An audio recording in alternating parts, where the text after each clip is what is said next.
大家好，我係 M&P 嘅創辦人 Edward。我而家處身嘅位置就係一個紅磡40年左右樓齡嘅屋苑啦。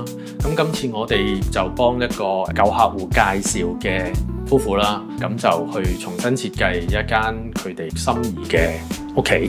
趁呢個機會咧，我想多謝我哋舊有嘅客戶，因為好多時我哋咁耐咧，其實都冇特別好認真咁去鳴謝佢哋。咁呢一次咧，我真係好多謝我哋舊嘅客戶啦。想同大家講咧，多謝你哋即係一路以嚟嘅支持，我衷心感激。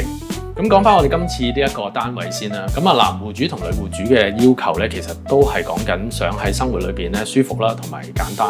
咁男戶主咧有少少要求咧，就係想融入一啲中國式嘅風格啦。咁但係女戶主咧又想佢係比較平淡嘅顏色啦、自然啦咁樣。咁點樣將呢件事融合咧？咁我哋就喺廳嗰度咧就展現咗出嚟嘅。例如喺餐區啦，咁我哋會係用多啲木嘅元素啦，訂做一啲特色嘅餐台啦。